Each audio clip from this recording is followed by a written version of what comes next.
In Las Vegas's MGM Grand Garden Arena, a retired martial arts legend sat quietly among flashing cameras as a Hollywood titan prepared to dominate.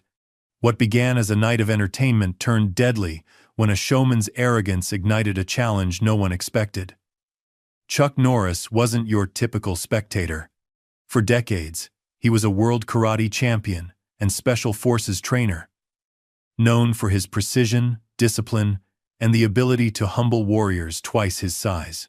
When Dwayne "The Rock" Johnson mocked him as weak before 20,000 fans, he had no idea he was calling out a man who built his life on turning ridicule into lessons.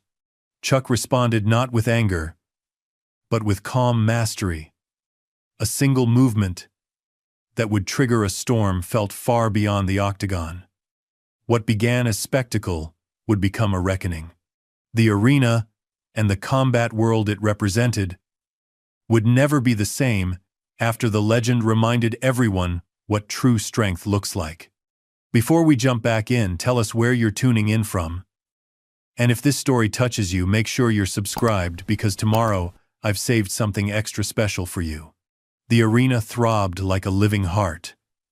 20,000 fans packed into the MGM Grand Garden Arena, their collective energy creating an almost tangible force in the air. Spotlights swept across the crowd, catching faces painted with anticipation. Phones raised high to capture every moment. The atmosphere crackled with electricity as announcer Michael Buffer's voice boomed through the speakers, introducing the main event. Ladies and gentlemen, are you ready? The crowd roared its approval, sending vibrations through the floor and up the walls. Tonight, for one night only, returning to the squared circle, Buffer paused dramatically. The most electrifying man in sports entertainment. The arena exploded into sound as Dwayne "The Rock" Johnson's entrance music hit. Laser lights slashed through artificial fog as The Rock emerged from the tunnel, arms spread wide, drinking in the adoration. At 49, he was somehow larger than life. 6'5", 260 pounds of sculpted muscle, gleaming under the spotlights. He wore custom fighting shorts emblazoned with his famous Brahma Bull logo, his massive chest bare, radiating power and confidence. He strode down the aisle, occasionally stopping to acknowledge fans with his famous eyebrow raise, playing to the cameras that would broadcast this spectacle worldwide. This wasn't just a fight. It was The Rock's return to combat sports, a calculated move to remind the world that beneath the Hollywood success, he was still a warrior. Commentator Joe Rogan leaned into his microphone. What we're seeing tonight is unprecedented. Dwayne Johnson hasn't competed in a sanctioned fight in years. This is a massive risk for his brand. But look at that reception. His partner Daniel Cormier replied. The Rock is more than an athlete or actor, he's a global phenomenon. The Rock climbed the steps and entered the octagon, bouncing on the balls of his feet, shadowboxing for the cameras. He moved to each side of the cage, raising his arms to elicit more cheers, which the crowd delivered without hesitation. His charisma was palpable. This was a man who knew how to command attention, how to make every gesture feel significant. In the front row, barely visible among the celebrities and fight dignitaries, sat Chuck Norris. At 82, his face showed the lines of a life lived fully, but his posture remained ramrod straight, his gaze steady. He wore a simple black button-down shirt, no flashy jewelry or designer labels, just quiet confidence. Few cameras found him. All eyes were on The Rock's spectacle. Buffer's voice cut through the noise again. And his opponent, a veteran of 37 professional fights, with a record of 29 wins and 8 losses. Iron Mike Tavares. The crowd's response was respectful, but subdued as Mike Tavares emerged. At 43, Tavares was a fighter's fighter. Never the biggest star, but respected in the industry for his technical skills and heart. His weathered face told the story of a career spent trading blows with the best, climbing the ranks through sheer determination rather than natural gifts or charisma. Tavares is no pushover, Rogan commented. Olympic-level wrestling background, black belt in Brazilian Jiu-Jitsu. He's faced 4 former champions. But he's giving up 50 pounds to The Rock, Cormier noted. That's a mountain of a disadvantage against someone with Johnson's power. Tavares entered the cage with minimal fanfare, nodding to his small corner team, eyes focused. When he turned to face The Rock, the size difference was jarring. David facing Goliath, but without the benefit of a slingshot. The veteran fighter showed no intimidation, however. He'd faced long odds before. The referee called both fighters to the center for instructions. The Rock towered over both Tavares and the referee, his smile gleaming under the lights. He extended his hand in a show of sportsmanship that the cameras eagerly captured. Tavares accepted the handshake firmly, his face a mask of concentration. The fighters returned to their corners as Buffer delivered his famous line, "Let's get ready to rumble." The crowd rose to its feet as one, phone lights creating a galaxy of illumination throughout the darkened arena. The bell rang. Tavares approached cautiously, hands high, looking to establish his jab. The Rock, however, had other plans. He burst forward with surprising speed for his size, throwing a thunderous right hand that Tavares barely slipped.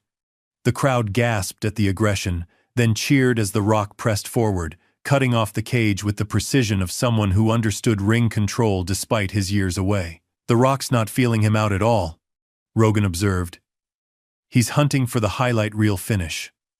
Tavares circled away, trying to create space, but The Rock stalked him methodically. When Tavares attempted a leg kick, The Rock checked it and countered with a combination that backed the smaller fighter against the cage. The crowd sensed blood in the water and grew louder. "You're too slow, old man," The Rock growled, loud enough for the front row to hear. "This isn't your night." Tavares tried to circle away, but The Rock cut him off, launching a flying knee that partially connected. Tavares stumbled, and The Rock pounced, unloading a barrage of heavy punches. Tavares covered up, weathering the storm, showing the defensive skills that had kept him relevant in the fight game for so long. When he found a brief opening, Tavares shot for a desperate takedown. For a moment, it seemed like his technique might overcome The Rock's raw power. But The Rock sprawled perfectly, using his weight advantage to crush Tavares's attempt. As Tavares tried to scramble up, The Rock caught him with a short uppercut that snapped his head back. The crowd erupted. This wasn't competition anymore. It was dominance, pure and simple. The Rock followed with a combination that sent Tavares reeling across the cage, his legs unsteady, eyes glassy. "Finish him!" someone shouted from the crowd, and others took up the chant. The Rock grinned, playing to the audience, raising his eyebrow in his signature fashion before turning back to his prey. Tavares, running on instinct and heart, threw a wild hook that The Rock slipped easily. The counter right hand that followed landed with a sickening thud that echoed through the arena. Tavares crumpled to the canvas like a marionette with cut strings. The referee dove between them, waving off the fight as The Rock stood over his fallen opponent, arms raised in triumph. The official time: 1 minute and 42 seconds of the first round. "Unbelievable power," Rogan shouted over the deafening crowd. The Rock just made a statement to the entire combat sports world.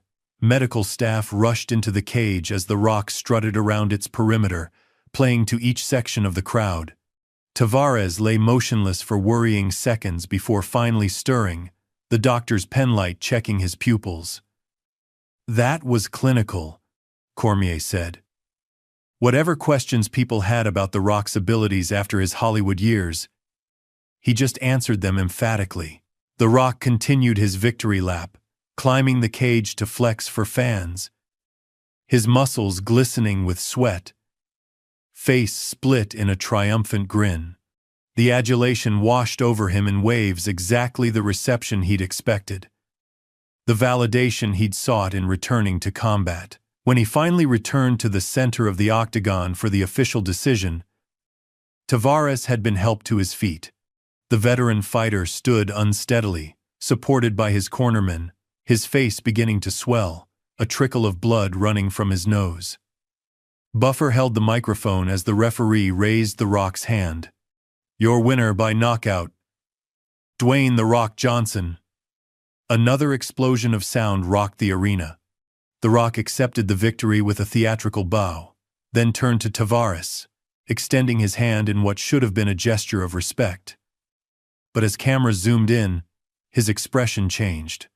The sportsmanship melted away, replaced by something colder, more calculating. He leaned in close to Tavares. "That's how a real man fights," he said, voice carrying just far enough for nearby fans and cornermen to hear. "You're yesterday's news. Might want to consider retirement." Tavares's corner team bristled, but the fighter himself simply nodded wearily and turned away, dignity intact, despite the brutal loss and the unnecessary disrespect that followed. The Rock wasn't finished. He gestured for the microphone, which Buffer handed over without hesitation. The crowd quieted, eager to hear from their conquering hero. "Las Vegas!" The Rock's voice boomed through the arena. "Did you smell what The Rock was cooking tonight?" The crowd responded with his catchphrase. Thousands of voices joined as one. "If you smell what The Rock is cooking." He paced the cage, microphone in hand, master of all he surveyed. The Rock came back for one reason: to remind everyone who the most electrifying man in sports really is. More cheers, though some in the crowd exchanged uncertain glances at his bravado. The medical team was still attending to Tavares as they helped him from the cage, a detail The Rock seemed to neither notice nor care about. "You know, The Rock sees a lot of so-called legends in the audience tonight." His voice took on an edge as he approached the side of the cage nearest the VIP section. People living on reputation instead of results. Camera operators, sensing drama, swung their lenses toward the front row. Chuck Norris came into focus on the giant screens around the arena, his expression neutral as he watched the display. The Rock's eyes narrowed as he spotted Chuck. His grin widened, becoming predatory. "The Rock sees Chuck Norris sitting there," he said, pointing directly at the martial arts legend. The crowd's reaction was immediate gasps, followed by a ripple of exclamations as people realized what might be coming. Chuck Norris, the man, the myth, the has-been. The arena fell into stunned silence. Chuck Norris didn't react. His face impassive, hands resting calmly on his knees. "You know what, Chuck?" The Rock continued, voice dripping with condescension. "All those movies, all those TV shows, they were cute. But this," he gestured around the cage, "this is real. And The Rock is saying right here, right now, that you're weak. You always were." Murmurs spread through the crowd, some uncomfortable, others excited by the confrontation. Chuck Norris remained still, his calm presence somehow more commanding than The Rock's theatrical posturing. "The world's moved on, old man. These days, strength looks like this." The Rock flexed dramatically, eliciting scattered cheers that seemed more uncertain than before. Not some washed-up karate master with a bunch of internet jokes about how tough he is. The discomfort in the arena was palpable now. Many fans shifted in their seats, their entertainment tinged with unease at the unprovoked attack on a respected legend. "So how about it, Chuck?" The Rock leaned against the cage, staring down at Norris. You want to step up and prove The Rock wrong? Or are you going to sit there, knowing your time is long gone? Chuck Norris finally moved, but not as anyone expected. He didn't leap up in anger or shout back.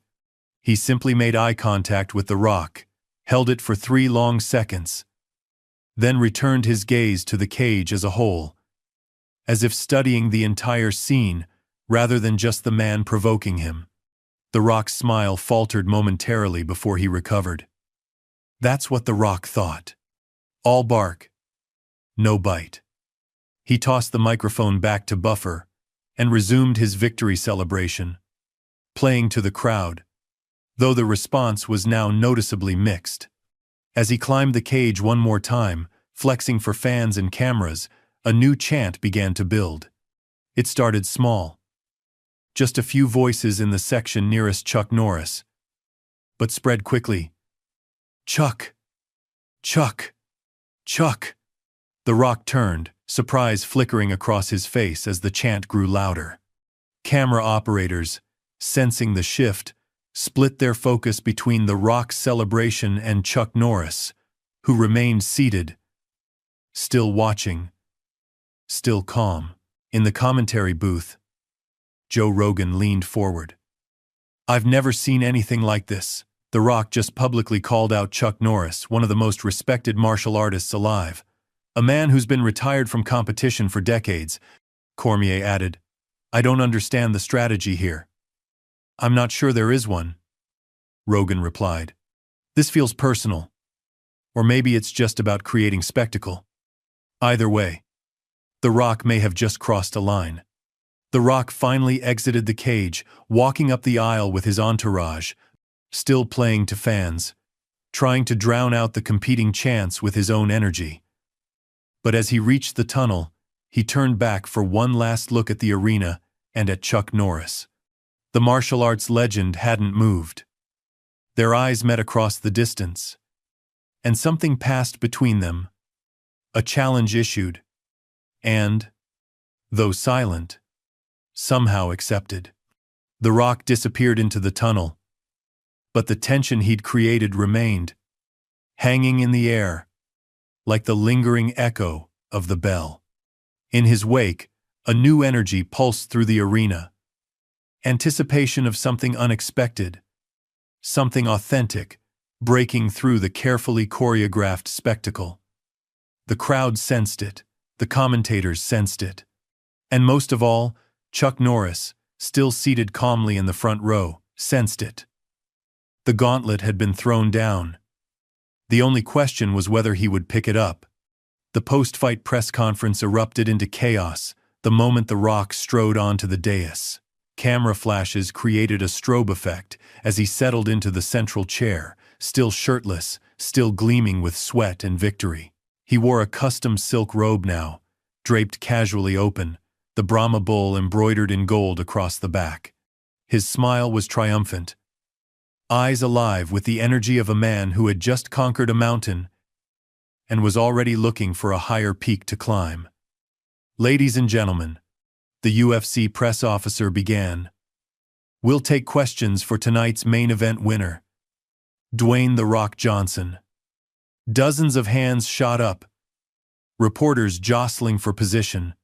The Rock pointed to a journalist in the front row. Dave Meltzer, Wrestling Observer. Rock, incredible performance tonight. What statement were you looking to make with your return to competition?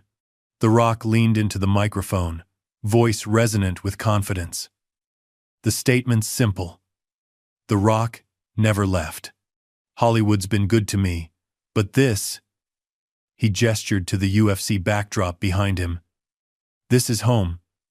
This is where electricity happens. He pointed to another reporter. Brett Okamoto, ESPN. Your call-out of Chuck Norris surprised everyone. Was that planned, or heat of the moment? The Rock's smile widened, but something calculated flickered behind his eyes. The Rock doesn't do anything by accident. Chuck Norris has been riding a reputation for decades, internet memes, nostalgic fans. But when's the last time he stepped up? When's the last time he proved anything? A murmur ran through the press room. The Rock continued, leaning forward, intensity building with each word. This generation deserves to see what real power looks like, not some mystique built on B-movies from the 80s. Chuck Norris was a pioneer, sure. The Rock respects pioneers right before The Rock passes them by. Another reporter jumped in. But Chuck Norris is 80, 2 years old. What's the point of challenging someone from a completely different era? For a split second, The Rock's expression hardened, then softened into something that resembled compassion but didn't quite reach his eyes. Age is just a number when you're supposedly the baddest man alive. All those Chuck Norris jokes. Chuck Norris doesn't do push-ups. He pushes the earth down. They create this myth of invincibility. The Rock is just saying, prove it, or admit it's all smoke and mirrors. Meanwhile, across the MGM Grand Complex, Chuck Norris walked silently through the casino floor, flanked by 2 associates. Despite the late hour and the crowds, he moved with purpose, his stride unhurried yet efficient. Beside him, a younger man with military short hair leaned in to speak. "You're not seriously considering responding to that circus act, are you?" Chuck continued walking, eyes forward. "James, how long have we known each other?" 23 years, sir. And in those 23 years, have you ever known me to run from a fight?" James sighed. "No, sir. But this isn't a fight, it's a spectacle. Johnson is half your age and twice your size." A hint of a smile touched Chuck's lips. "Size has never impressed me much." "Chuck, be reasonable," his other companion interjected. An older man with silver hair and the bearing of someone who had seen his share of battles. "Dwayne's playing a character. This is WWE tactics brought to UFC. It's beneath you." They reached the elevator banks, stepping inside an empty car. Chuck pressed the button for the penthouse level, then turned to face his friends. "Frank, James, I appreciate your concern. But there's something neither of you is considering." "What's that?" Frank asked. "The lesson." The elevator doors closed, and Chuck's reflection stared back at him from the polished metal, older than the action star many remembered, but with eyes sharp as ever. Some lessons can only be taught in one language. Back at the press conference, The Rock was in full performance mode, weaving between genuine answers about his training camp and increasingly bold statements about Chuck Norris. The press officer tried twice to redirect questions, but The Rock commandeered the narrative each time. Telling and preparing this story took us a lot of time, so if you are enjoying it, subscribe to our channel. It means a lot to us. Now back to the story. The Rock is laying down a challenge. Simple as that. One night. One round. Man to man. He leaned back, spreading his arms wide. Unless Chuck's afraid his reputation might not hold up against reality. A commotion at the back of the room drew attention. Heads turned as the doors opened, and Chuck Norris entered, accompanied by James and Frank. The press corps erupted, reporters leaping to their feet, cameras swinging toward the unexpected arrival. The Rock's eyebrow raised, genuine surprise momentarily breaking through his persona. Chuck moved to the side of the room rather than approaching the dais, his expression neutral as cameras tracked his every move. The Rock recovered quickly, his smile returning with megawatt intensity. "Well, well, well. Look who decided to join us." He gestured grandly toward Chuck, the man himself. Coming to defend his honor?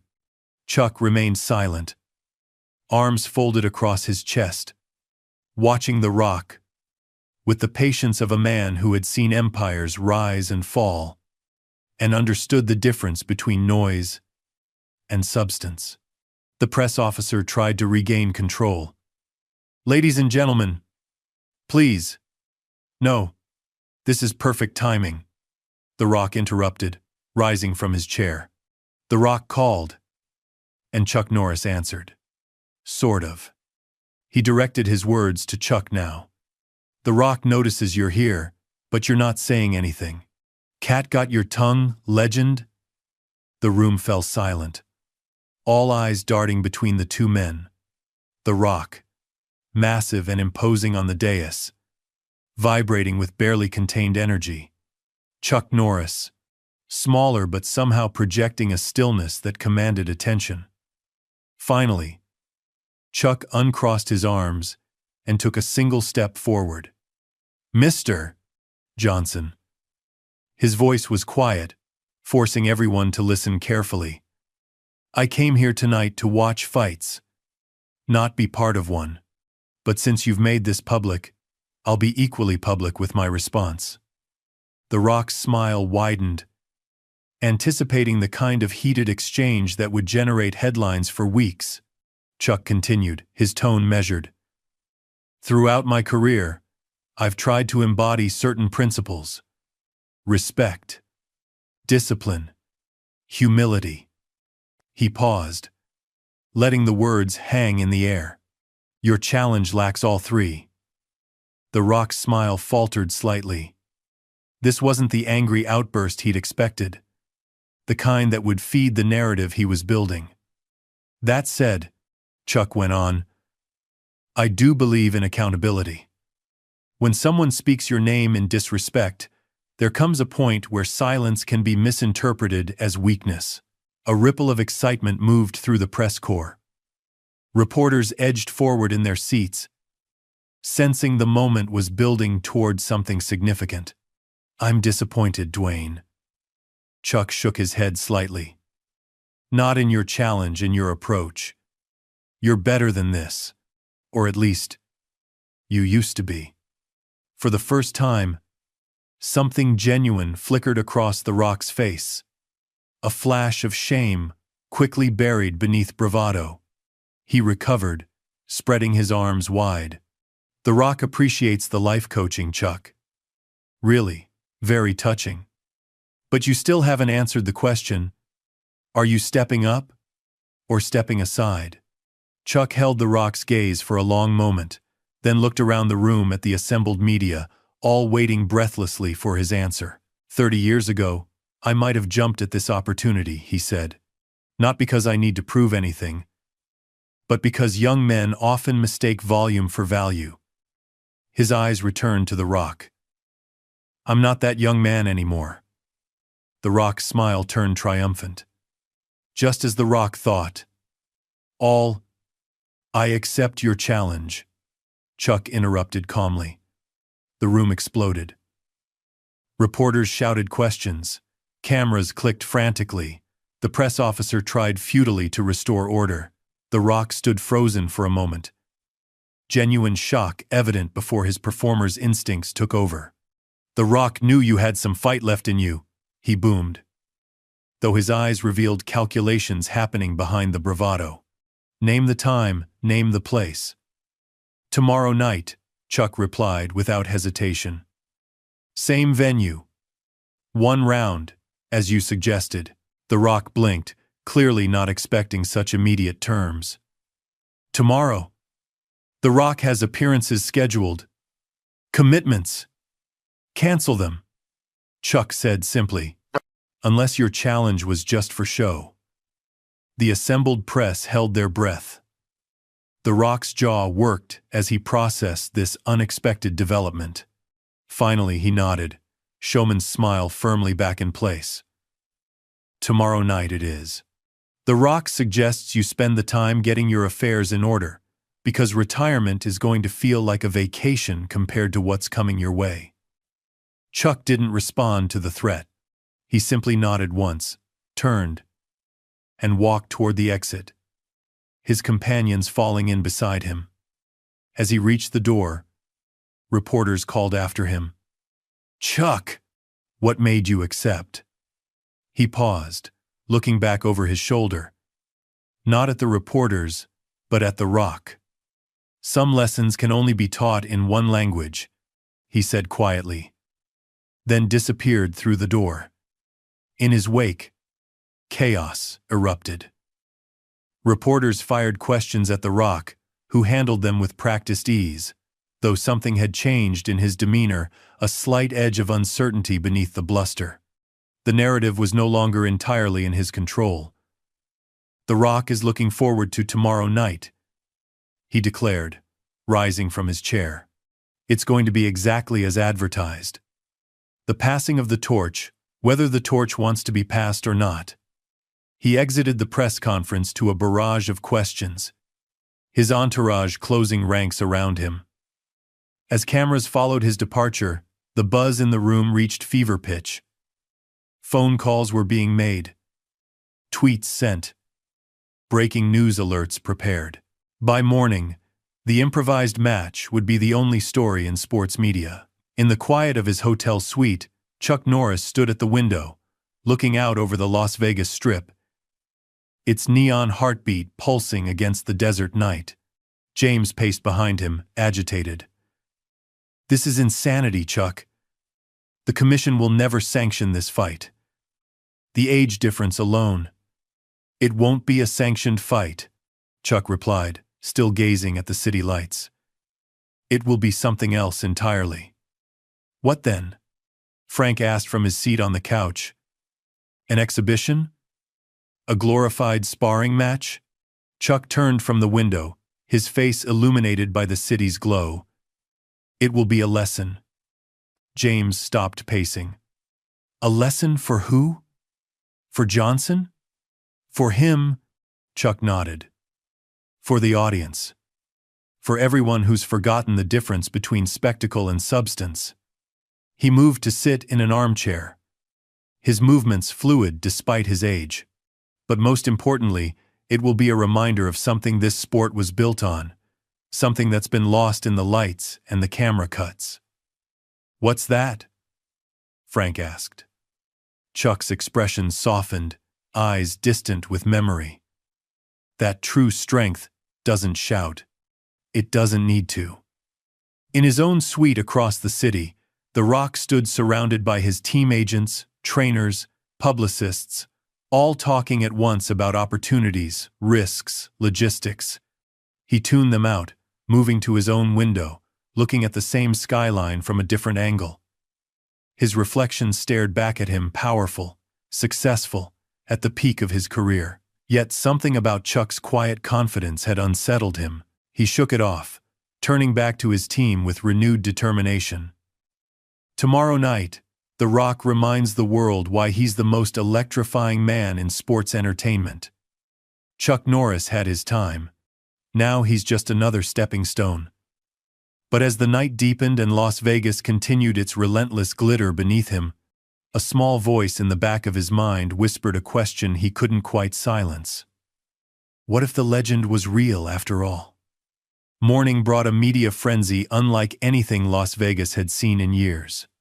News vans clogged the streets around the MGM Grand.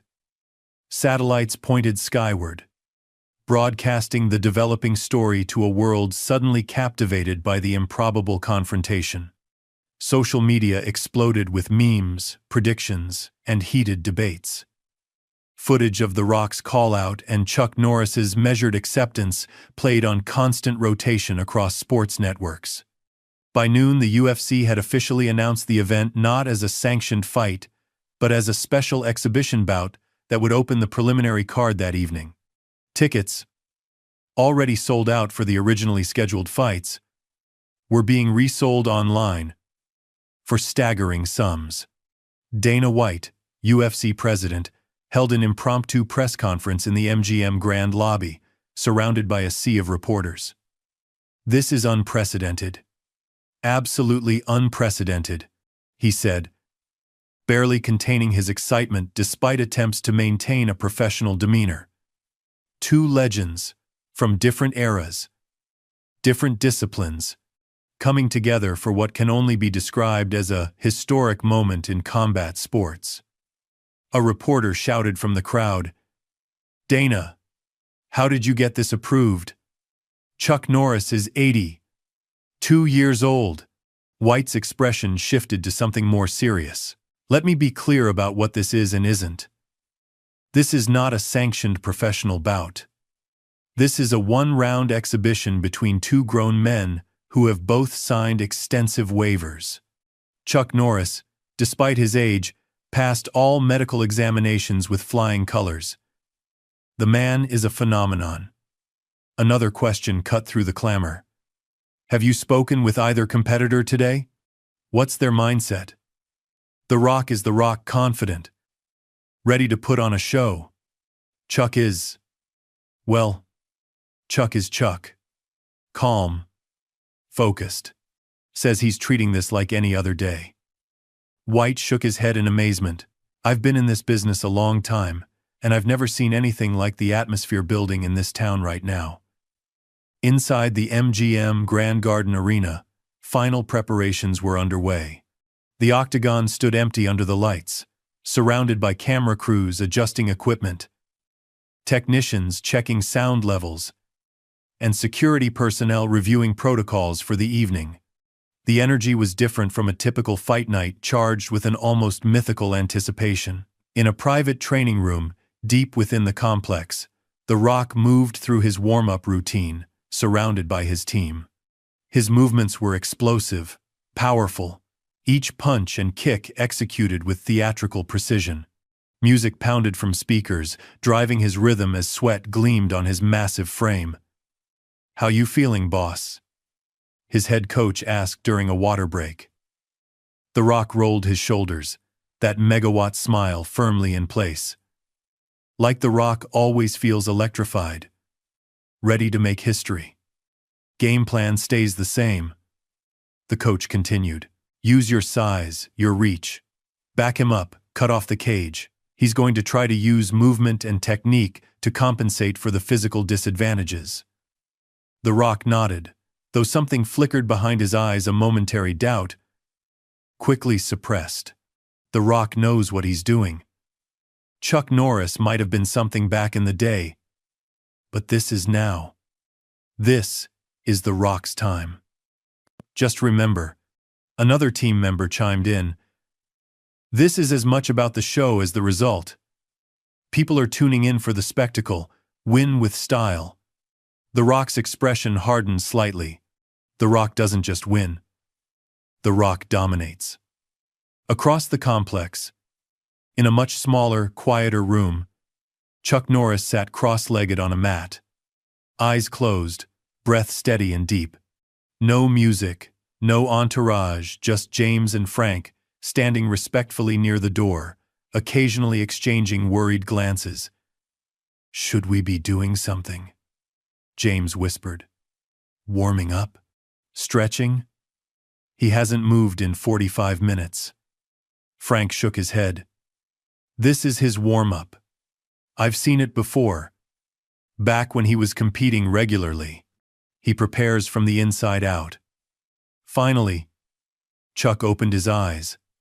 The motion so subtle that neither man noticed until he began to unfold from his seated position, rising with a fluidity that belied his age. "It's time," he said simply. James stepped forward. "Chuck, it's still not too late to reconsider this. No one would blame you for—" "James," Chuck interrupted gently, "I've reconsidered this decision every hour since last night. My answer hasn't changed." He began a series of slow, deliberate movements, not flashy strikes or power demonstrations, but precise forms that spoke of decades of discipline. "Some fights choose you." "And if he hurts you?" Frank asked, voice tight with concern. Chuck paused, a subtle smile touching his lips. "He can try." As evening approached, the arena filled with an electricity rarely felt, even in a venue accustomed to historic moments. Celebrities packed the front rows, actors, musicians, sports stars, all drawn by the gravitational pull of the unprecedented matchup. Camera crews jostled for position, directors calling for angles that would capture every moment of the impending confrontation. Joe Rogan settled into his commentary position, alongside Daniel Cormier and John Anik. "Gentlemen," Anik began. In all your years in combat sports, have you ever witnessed anything quite like what we're about to see tonight? Rogan shook his head.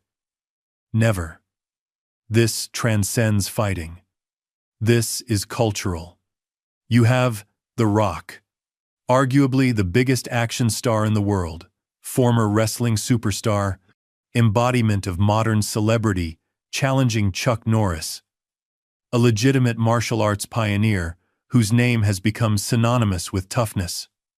The age difference alone makes this extraordinary, Cormier added. Chuck Norris is 80. 2 years old. 82. Yet everyone I've spoken with today who knows him personally says we shouldn't count him out. That's the mystique of Chuck Norris. Rogan agreed. There's the internet jokes, sure. But beneath that is a foundation of real accomplishment. 6-time world karate champion. Trained with Bruce Lee. Revolutionized martial arts in America. The question is whether that legendary skill can overcome the sheer physical advantages The Rock brings to this exhibition. The lights dimmed, and the crowd's murmur rose to a roar of anticipation. Michael Buffer took center stage, microphone in hand. Ladies and gentlemen, welcome to an unprecedented evening in combat sports history. The crowd exploded. The sound of physical force washing over the arena. Buffer continued, his voice rising to match the energy. Tonight, we witness a clash not just of competitors, but of eras, of philosophies, of definitions of what it means to be strong. On the massive screens above the octagon, highlight packages began to play The Rock's dominant performance from the previous night, interspersed with clips from his wrestling career and action movies. Chuck Norris, in his competitive prime, executing flawless techniques followed by iconic scenes from his film and television work. Introducing first, Buffer announced as the arena darkened further, making his way to the octagon. The opening chords of The Rock's entrance music hit, and the crowd surged to its feet. Spotlights swept across the entrance tunnel as smoke machines created an ethereal mist. The Rock emerged, larger than life, arms spread wide in his signature pose. He wore a custom silk robe, more elaborate than the previous nights. The Brahma bull emblazoned across the back in crystals that caught the light with every movement. Dwayne "The Rock" Johnson. The Rock proceeded down the aisle with the measured pace of a conquering emperor, stopping occasionally to acknowledge fans with his famous eyebrow raise. His entourage followed trainers, coaches, celebrities happy to be in his orbit. Every movement was calculated for maximum visual impact. Every gesture designed to feed the spectacle. Look at the confidence, Rogan commented. The Rock is in his element here. This is a man who has performed in front of millions his entire career. The Rock climbed the steps to the octagon, pausing at the top for another posed flex that sent the crowd into a frenzy. He entered the cage, immediately claiming the space, moving to each side to play to different sections of the audience. His energy filled the arena, his charisma undeniable as he shed his robe to reveal his fighting shorts and bare upper body, a physical specimen that seemed carved from granite. The lights dimmed again, and the crowd's energy shifted. No elaborate entrance music played. Instead, a single spotlight cut through the darkness, illuminating the entrance tunnel where Chuck Norris now stood. He wore simple black pants and a fitted black t-shirt, practical, unadorned, nothing designed for cameras or spectacle. He walked forward alone. No entourage, no theatrical gestures, just steady, measured steps carrying him toward the octagon with unwavering purpose. The crowd's reaction was unlike anything normally heard at UFC events, not the typical roaring approval or passionate booing, but a strange, reverent hush punctuated by scattered applause that grew with each step he took. "Chuck Norris," Buffer announced, though the introduction seemed almost unnecessary. The name alone carried weight that transcended the moment. The presence this man has is remarkable, Rogan said quietly, as if hesitant to break the spell that had fallen over the arena. There's no flashy entrance, no team of handlers, just Chuck Norris walking to a fight like he's done countless times before. Notice his eyes, Cormier added, completely focused. He hasn't played to the crowd once. Chuck reached the octagon steps and ascended them with the same unhurried confidence. When he entered the cage, he moved directly to his corner, stretching briefly, gaze sweeping once around the arena before settling on The Rock, who had paused his own performance to watch the legend's entrance. For a fleeting moment, uncertainty flickered across The Rock's face. Something primal, recognizing a different kind of danger than he'd anticipated. He recovered quickly, resuming his theatrical warm-up with renewed energy, though his eyes kept returning to the older man who stood so still in the opposite corner. The referee called both men to the center of the octagon for final instructions. They approached The Rock, bouncing on his toes, rolling his massive shoulders. Chuck, walking calmly, hands relaxed at his sides.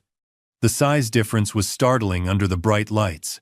The Rock towered over Chuck, outweighing him by at least 50 pounds of sculpted muscle. Yet something in Chuck's posture suggested the physical disparity might be the least important factor in what was about to unfold. "Gentlemen," the referee began, "you've both been briefed on the rules of this exhibition. 1 5-minute round. No judge's decision.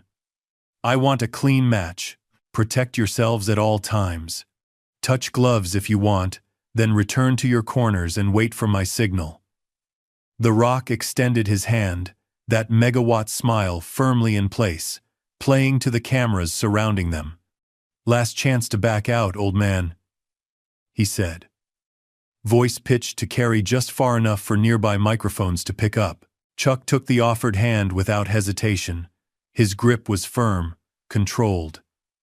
"I'm exactly where I need to be," he replied quietly, eyes never leaving The Rock's.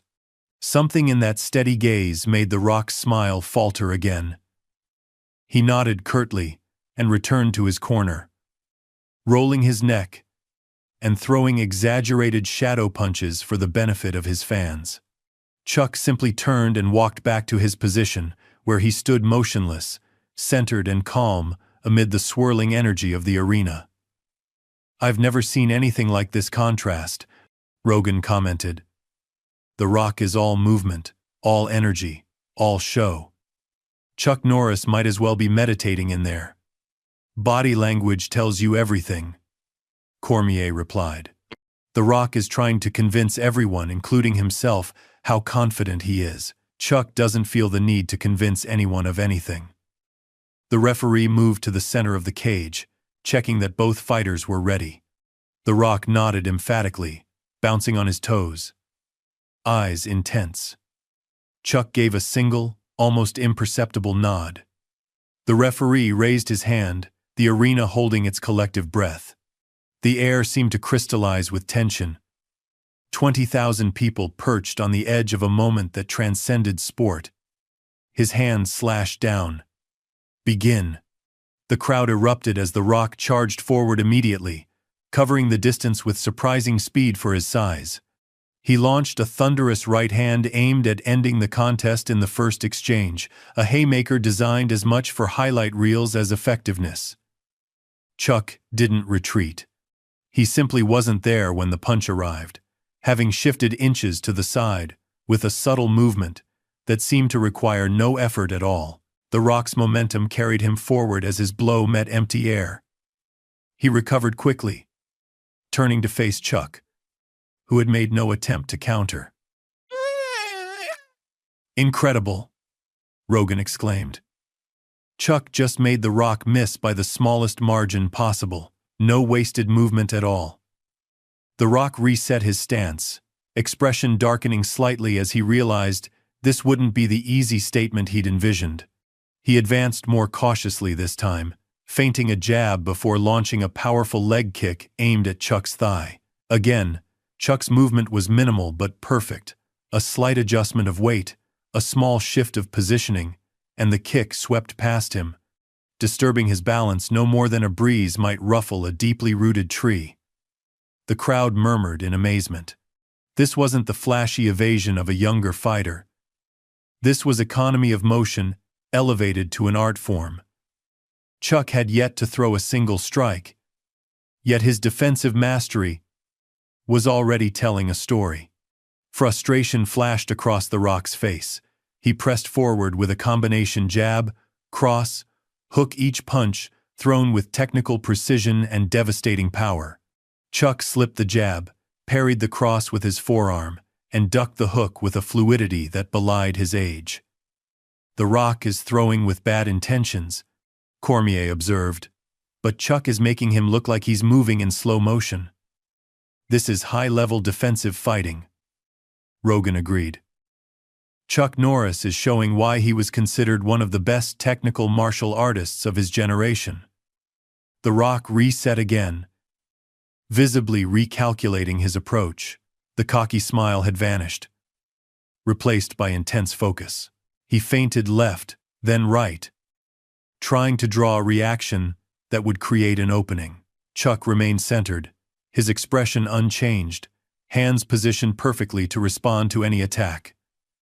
"Come on," The Rock finally growled, loud enough for the front rows to hear. "Fight me."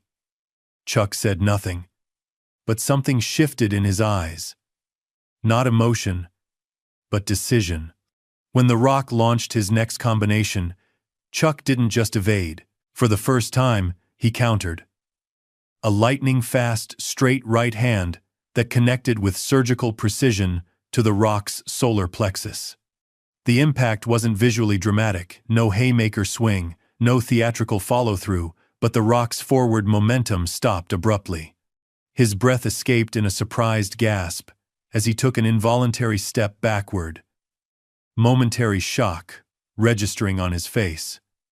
The crowd erupted.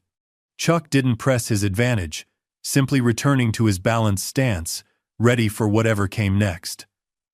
The Rock recovered quickly, anger now fueling his movements. He launched a blistering combination jab, cross, uppercut, hook, each strike thrown with maximum power. Chuck slipped, blocked, parried, and when the opening presented itself, countered with another precision strike, this time a quick, sharp kick to The Rock's lead leg that disrupted his balance and forced him to reset. "Chuck is giving a masterclass in the difference between fighting and performing," Rogan said, unable to contain his admiration. "Every movement has purpose, nothing wasted, nothing for show." The pattern continued for the next minute. The Rock attacking with increasingly frustrated power, Chuck responding with measured precision. Each exchange ended the same way. The Rock failing to land anything significant, while Chuck delivered controlled, targeted counters that slowly accumulated impact. The crowd's energy transformed with each passing moment. The Rock's supporters grew quieter, more uncertain, while a new chant began to build from different sections of the arena. "Chuck! Chuck! Chuck!" 2 minutes into the round, The Rock's breathing had grown heavier, his movements a fraction slower. Not from fatigue, his conditioning was excellent, but from the psychological toll of being systematically dismantled by a man who should have been easy prey. Chuck, meanwhile, looked exactly as he had at the start, breathing controlled, movements crisp, focus unwavering. The Rock backed up slightly, reassessing. His eyes narrowed as he studied Chuck, looking for any sign of vulnerability. Finding none, he decided on a new approach. He beckoned with both hands, the universal invitation to come forward. "You want to prove something?" he called. "Prove it! Come at me!" For the first time, Chuck smiled, a small, knowing expression that never reached his eyes. He shook his head slightly. The provocation failed. The Rock switched tactics again. He charged forward, looking to clinch, to use his superior size and strength in close quarters, where Chuck's evasive movement would be limited. The strategy seemed sound, but Chuck's response was masterful. As the rock closed the distance, Chuck executed a perfect hip throw using the rock's own momentum against him, redirecting the larger man's energy rather than opposing it directly.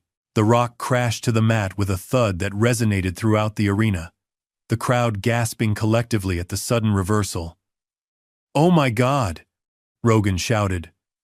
"Chuck Norris just threw the rock like he was a child." The technique was flawless. The rock scrambled to his feet, genuine shock visible on his face now. This wasn't going according to any scenario he'd envisioned. He was being outclassed, not by power or speed, but by something more fundamental. The difference between someone who performed fighting and someone who embodied it. "Had enough?" Chuck asked quietly, his voice carrying just far enough for the rock and the referee to hear. Pride flashed in the rock's eyes. "The rock is just getting started," he growled, though the bravado sounded hollow even to his own ears. He circled more cautiously now, respect reluctantly entering his approach. When he attacked again, it was with more technical discipline, a measured jab, a calculated low kick. Chuck still evaded with minimal movement, still countered with precision. But there was acknowledgement in the exchange now, the rock finally recognizing the skill he was facing. 3 minutes into the round, the dynamic had shifted completely. The spectacle had become a lesson, the exhibition, a revelation. The rock, for all his size and strength, found himself unable to impose his will on the older, smaller man who moved like water around stone, flowing, adapting, inevitable. The crowd sensed it too. The chants for Chuck grew louder, sweeping through the arena in waves. Even those who had come to see the rock triumph found themselves witnessing something rarer and more valuable: authentic mastery, transcending age, size, and circumstance. With just over a minute remaining, the rock made one final, desperate attempt to change the narrative. He feinted low, then launched a flying knee, explosive, athletic, the kind of move that created highlight reels and sold tickets. Chuck saw it coming. He stepped aside with such precise timing that the rock missed by millimeters, his momentum carrying him past his target. As the rock landed and turned, Chuck delivered the coup de grace, a perfectly executed spinning back kick that connected squarely to the rock's midsection. Again, the strike wasn't thrown with maximum power or theatrical flourish. It was simply perfect in execution. Delivered at exactly the right angle, with exactly the right force, to exactly the right target. The rock folded, breath driven from his lungs, dropping to one knee. Not knocked out, not even badly hurt, but undeniably defeated. The message had been delivered with crystal clarity. The referee stepped between them, looking to Chuck for guidance on whether to stop the exhibition. Chuck shook his head slightly and stepped back, giving the rock space and time to recover. The arena fell silent as the rock remained on one knee, processing what had just happened. After a moment that seemed to stretch into eternity, he raised his head, meeting Chuck's gaze. Something passed between them: recognition, understanding, perhaps even gratitude for a lesson painfully but necessarily learned. The rock rose to his feet, pride still evident in his posture but transformed now. Humbled, yet somehow dignified in acceptance. He approached Chuck, hand extended, no cameras to play to, no audience to impress, just one fighter, acknowledging another. "The rock knows when he's been bested," he said, his voice quiet, genuine. Chuck took his hand, his grip firm but not dominant. "It was never about besting," he replied. "It was about remembering." "Remembering what?" "That true strength doesn't need to announce itself." Chuck released his hand and stepped back. "It simply is." The timer sounded, ending the round and the exhibition. The referee raised Chuck's hand in victory as the arena erupted in thunderous applause. The Rock nodded his acknowledgement, clapping his own hands together in a gesture of respect that would have seemed impossible just minutes earlier. As Chuck turned to leave the octagon, The Rock called after him. "Chuck!" The older fighter paused, looking back. The Rock was wrong, he admitted, loud enough for nearby microphones to catch. "You're not weak. You never were." Chuck's expression softened slightly. "Neither are you," he replied. "But strength is more than what you can do to others. It's also what you can do for them." He nodded once, then continued toward the exit, leaving The Rock standing alone in the center of the cage, absorbing a lesson more valuable than any victory could have been. The crowd roared its approval, not just for the outcome but for the truth. They had witnessed a rare, authentic moment in a world increasingly built on spectacle and noise. As Chuck Norris disappeared down the tunnel, walking with the same measured steps with which he had arrived, the chants followed him. "Chuck! Chuck! Chuck!" In their commentary booth, Rogan and Cormier sat momentarily speechless, processing what they had just witnessed. "In all my years covering combat sports," Rogan finally said, "I've never seen anything quite like that. It wasn't just a fight. It was. I don't even have the words. It was a lesson," Cormier offered quietly. "A reminder of what this sport was founded on, before the lights got so bright we sometimes forgot to see. Ladies and gentlemen," Anik addressed the broadcast audience, "we just witnessed something truly historic. Chuck Norris, at 82 years old, showing that true mastery transcends age, that real strength runs deeper than muscles and showmanship." As the arena buzzed with the energy of what had transpired, The Rock finally exited the cage, his entourage rushing to meet him. But something had changed in his demeanor, in his eyes. The performance had fallen away, leaving something more authentic in its place. A man who had come seeking spectacle and found truth instead. Dawn broke over Las Vegas, painting the desert sky in strokes of orange and gold. In his penthouse suite, Chuck Norris completed his morning routine of meditation and Tai Chi, movements flowing with the same deliberate precision he had displayed in the octagon. James and Frank waited in the adjoining room, coffee in hand, newspapers spread across the table. "You're trending on every platform," James said, holding up his phone. "The clips have hundreds of millions of views already." Chuck accepted a cup of coffee with a small nod of thanks. "How is Dwayne?" Frank handed over his tablet. The Rock's official Instagram post showed a photo from the exhibition the moment Chuck had extended his hand after the final exchange. The caption read, "Last night, The Rock learned what it means to be truly strong. Sometimes the biggest lessons come in the hardest moments. Thank you, Chuck Norris, for reminding me what matters. The journey continues, but with new understanding. Number humbled. Number respect earned." Chuck nodded, returning the tablet. "Good. That's what this was about." Across town, The Rock sat alone on his balcony, watching the same sunrise. His social media team had wanted to craft his response to spin the narrative, but he had insisted on writing the post himself.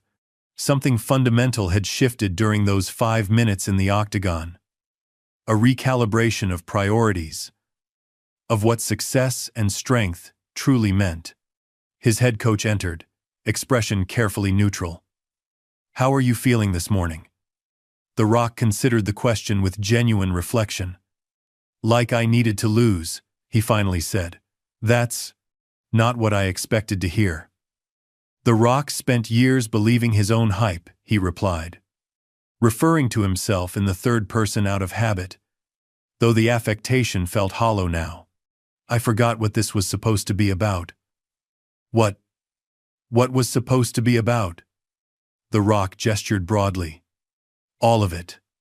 The fighting, the performing, the persona. He leaned forward. Did you see him in there? No wasted movement. No playing to the crowd. Just pure mastery of his craft. So what now? The Rock turned back to the sunrise. Now I remember why I started this journey in the first place. Before the catchphrases and the movie deals, when it was about the work itself. In the MGM Grand Garden Arena, final preparations were underway for the evening's regularly scheduled fights. The octagon stood empty under work lights, crew members moving around it with practiced efficiency. Chuck Norris entered silently, walking to the center of the cage where, just hours earlier, he had delivered his lesson. He stood motionless, eyes closed, feeling the space around him. After several minutes, he became aware of another presence. Opening his eyes, he found the Rock standing at the entrance to the cage, watching him with newfound respect. "I didn't expect to find you here," Chuck said. The Rock approached, his movements more measured than before, the theatrical swagger noticeably absent. "I wanted to thank you properly, away from the cameras." Chuck nodded, waiting. "All my life, I've been the biggest, the strongest, the loudest in the room," The Rock said, genuine vulnerability replacing his customary bravado. "Last night, you showed me what real strength looks like." "You already had it in you," Chuck replied. "You just forgot to look beneath the surface." "How did you do it?" The Rock asked. "Not just last night, but all of it. Decades of discipline, training, mastery. No shortcuts. No compromise." Chuck considered the question. "By understanding that the real victory isn't defeating others. It's defeating the voice inside that wants you to take the easy path." He paused. "The hardest opponent you'll ever face is your own ego." The Rock nodded slowly, absorbing the wisdom. "I've let mine run wild for too long. It's never too late to change course." "I'm announcing my retirement today," The Rock finally said. "From competition, at least." Chuck raised an eyebrow. "Because of last night?" "Because last night showed me I've been chasing the wrong thing." He looked around the empty arena. "I came back to fighting for validation, for attention. You reminded me that's not what any of this is supposed to be about." "What will you do now?" The Rock smiled. Genuine rather than performed. "Go back to basics. Train for the love of training. Maybe find some young fighters to mentor, teach them what I learned the hard way." He extended his hand. "I owe you a debt I can't repay." Chuck took the offered hand. "Repay it by passing on the lesson. That's how wisdom survives." Later that afternoon, Chuck returned to his hotel to find an unexpected delivery. A simple wooden box, with no note or card. Inside was a beautifully crafted black belt, obviously aged, with a small gold tag identifying it as The Rock's first black belt from his early training days. Chuck understood the gesture immediately, not just gratitude, but recognition. A student acknowledging a teacher. He carefully returned the belt to its box. The Rock would need it for the journey ahead. That evening, in locker rooms throughout the arena, fighters preparing for the night's card spoke in hushed tones about what they had witnessed. Veterans counseled younger fighters to study the footage, to understand the lesson Chuck Norris had delivered about efficiency, patience, and timing. At a small traditional dojo on the outskirts of the city, an aging sensei watched his evening class with renewed hope. For years, he had worried that the essence of martial arts was being lost to spectacle and commercialization. Now, as he observed his students training with fresh determination, he understood that sometimes the old ways needed to be dramatically reaffirmed to be remembered. "Sensei," one student asked during a break, "did you ever train with Chuck Norris?" The old teacher smiled. "Once, many years ago.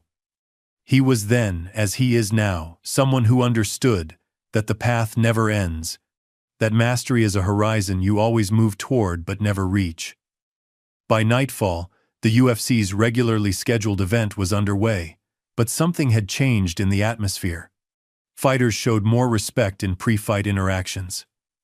Technical exchanges drew louder appreciation from the crowd than wild haymakers. Commentators spoke more about discipline and skill than knockout power. In the press section, a veteran reporter leaned toward his colleague. "Feel that? Something's different tonight." The other journalist nodded. Norris didn't just beat The Rock. He shifted the entire narrative. How long will it last? The question hung in the air. Unanswered but important. In a world increasingly driven by spectacle, how long would the reminder of substance hold? In his hotel suite, Chuck Norris watched the fights on television, noting the subtle changes in presentation, in commentary, in the fighters themselves. He knew the impact would fade, spectacle would eventually reassert itself, as it always did. But for now, for tonight, a small correction had been made. A reminder delivered. A balance momentarily restored. His phone buzzed with a message from his agent. Today's post got 12 million likes in 6 hours. Biggest engagement ever.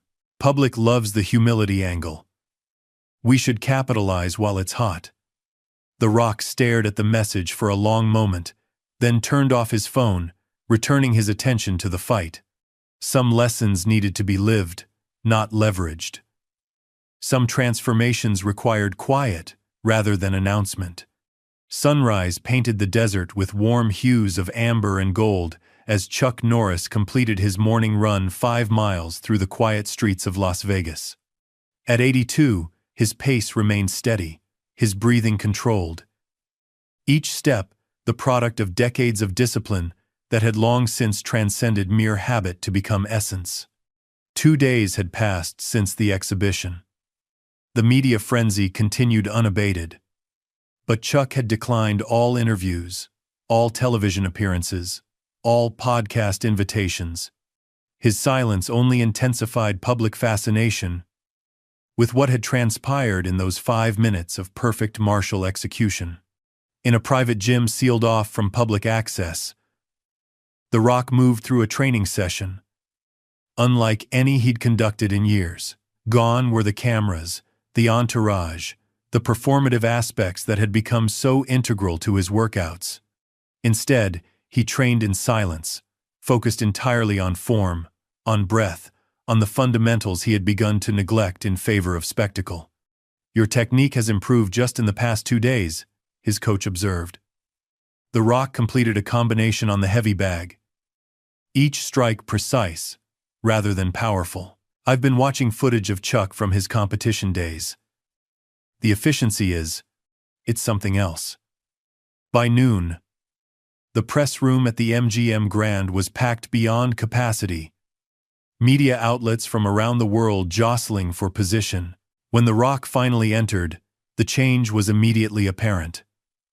Gone was the theatrical entrance, the catchphrases, the larger-than-life persona.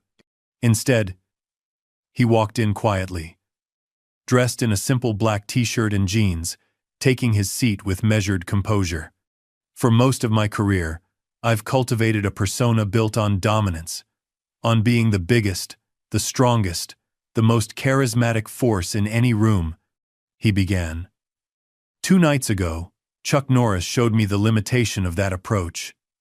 He demonstrated that true strength isn't about size or volume or spectacle. It's about precision, discipline, and humility. Effective immediately. "I'm stepping away from competitive fighting," he continued, raising a hand to quiet the sudden murmur that swept through the room. "Not because I lost one exhibition, but because that exhibition revealed I've been pursuing the wrong goals for the wrong reasons." A reporter called out, "Are you retiring from entertainment as well?" "No," The Rock replied. "But I am reconsidering how I approach that aspect of my life.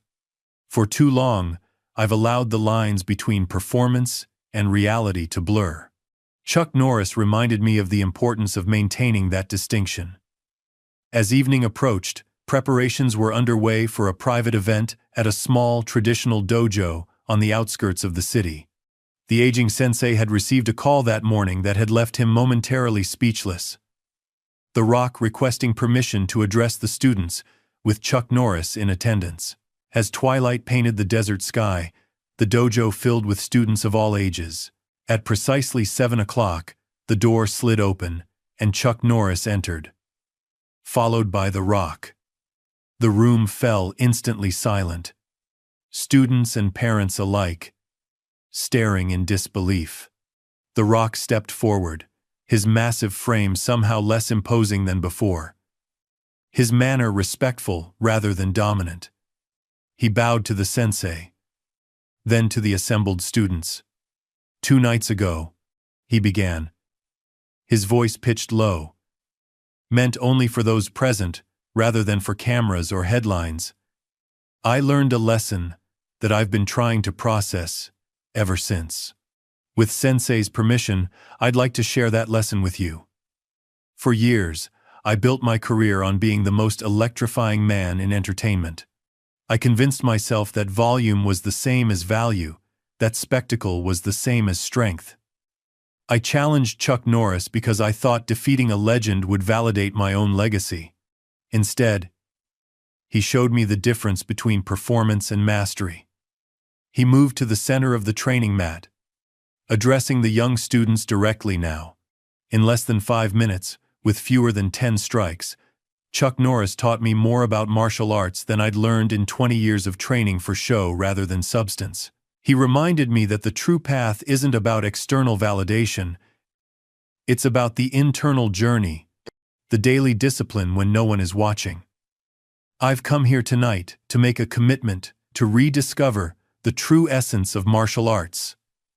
Not as a platform for my ego, but as a path toward humility and self-mastery.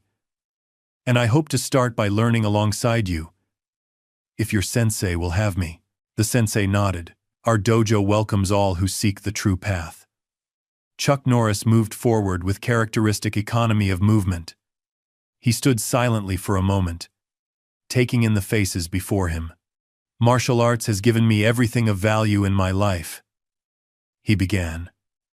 Not fame or fortune. Those are merely side effects, and often distractions. What it has given me is a framework for living with purpose, for facing challenges with clarity, for understanding that the greatest victories are those no one else witnesses.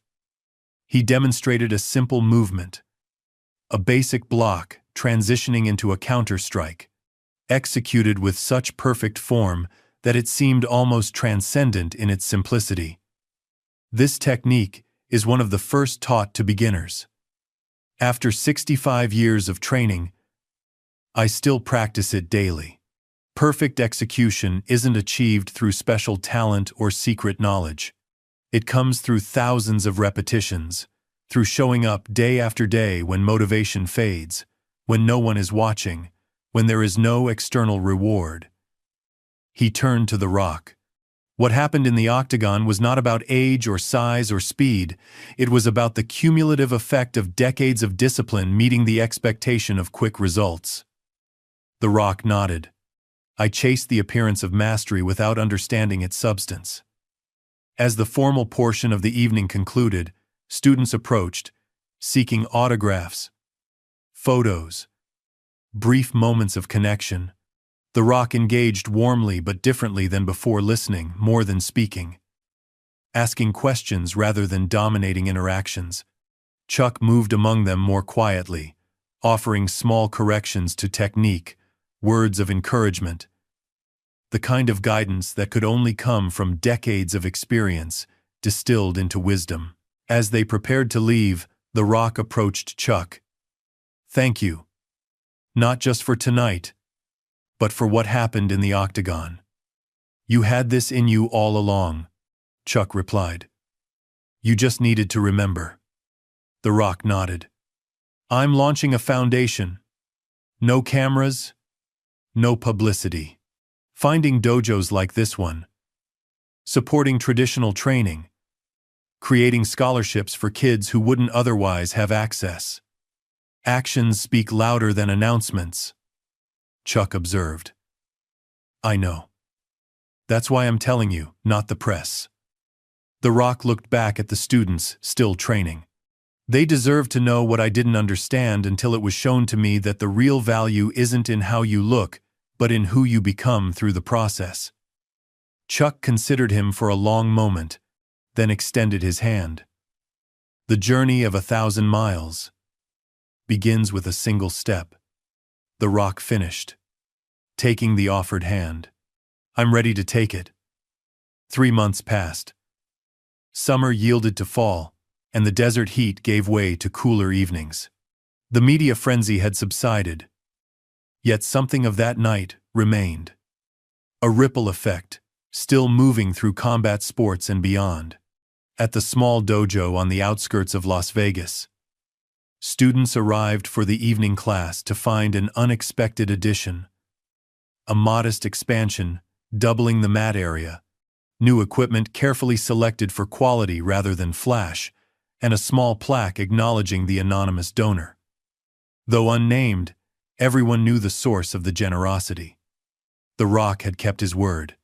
His foundation, established with little fanfare, had already supported 12 traditional dojos across the country, focusing on underserved communities. He'd postponed his next film projects, citing a need for recalibration and growth, and withdrawn from public view almost entirely. What few knew was that The Rock had spent these months in intensive training not for a movie role or publicity, but for himself. He trained not in gleaming private gyms with photographers present, but in modest dojos and community centers, where authentic knowledge was preserved without concern for appearances. On this particular evening, he arrived at the sensei's dojo not as a celebrity but as a student, bowing at the entrance and taking his place among practitioners of all ages. His theatrical swagger had been replaced by attentive focus. His need to dominate every space, supplanted by genuine desire to learn. Across the country, in his ranch-style home outside Dallas, Chuck Norris moved through his morning routine with characteristic precision. His phone rarely rang these days, but this morning a call came through from Frank, his longtime friend. Have you seen it? The Rock's new project. Chuck moved to his computer, opening the entertainment news site Frank directed him to. The headline read, Dwayne Johnson announces directorial debut, The Quiet Path, to explore martial arts philosophy through generations. The accompanying press release described a film that would focus not on spectacular fight scenes, but on the philosophical core of martial arts, the relationship between student and teacher, the transmission of wisdom across generations, the struggle to find authentic strength in a world obsessed with appearances. Most notably, The Rock would not star in the film. He would direct and produce, casting actual martial artists rather than actors. The project would donate a significant percentage of proceeds to programs bringing martial arts training to underserved communities. At the bottom was a simple acknowledgement. Inspired by lessons learned from Chuck Norris, whose quiet wisdom continues to guide this journey. Chuck closed the page, a small smile touching his lips. Are you going to get involved? Frank asked. No, Chuck replied. He's finding his own path now. That's the point. 6 months after the exhibition, The Rock finally granted a single interview, not to a major network, but to a small martial arts journal with a modest readership. The interviewer met him at the dojo where he continued to train daily. Many people were surprised by your withdrawal from public life, the interviewer began. What prompted such a dramatic change?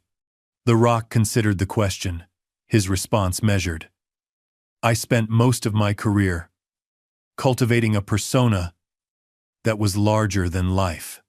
It served me well professionally, but something was lost along the way. What was that? Authenticity. Connection to something real. What Chuck Norris showed me wasn't just superior technique, it was the difference between performing strength and embodying it. Has the entertainment industry been supportive of your transformation? A small smile crossed his face. Some get it. Others think it's a phase or a clever marketing strategy. The truth is, I don't really care how it's perceived anymore. Your foundation has already made significant impact. Why work anonymously? Because real change doesn't need a spotlight. Chuck taught me that too. 1 year to the day after the exhibition, a small gathering took place at the sensei's dojo. No media was present. The Rock arrived early, helping to prepare the space, moving with the easy confidence of someone who had found solid ground after long uncertainty. Chuck Norris arrived precisely on time. The two men greeted each other with genuine warmth. "You look well," Chuck observed. "Different." The Rock nodded. "I feel different. Lighter. Somehow." Around them gathered individuals whose lives had been touched by the ripples from their encounter. Tavares and his son, now in remission. The sensei and his students, young practitioners whose training had been made possible by the Foundation's support.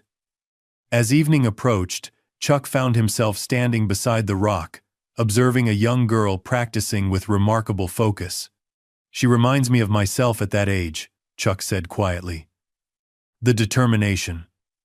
The Rock nodded. "She has a gift. But more importantly, she has the discipline to develop it. That's always been the difference." Chuck turned to face him directly. "You found yours." "I had a good reminder of what matters." The Rock's smile was genuine, unperformed. "The path continues." "It always does." As they parted ways, The Rock asked one final question. "Was it worth it? Coming out of retirement for that exhibition?" Chuck considered for a moment. "I didn't come out of retirement. I just reminded someone, and perhaps myself, of something important." His eyes met The Rock's. True strength doesn't retire. It doesn't fade with age, or diminish with time. It simply is. The Rock nodded, understanding washing over his features. "Thank you. For everything. Remember what I told you that night? Some lessons can only be taught in one language." The Rock quoted. "And now, you're fluent," Chuck replied, extending his hand one final time. In a world increasingly defined by noise, by performance, by simulation, the silence of that truth spoke volumes to anyone willing to listen. And in dojos, gyms, and training spaces across the country, more were listening than ever before. Up next, we have 2 more incredible stories that are waiting for you. Just click the image you want to watch, and it will take you there. If you enjoyed this video, make sure to subscribe. It would mean a lot.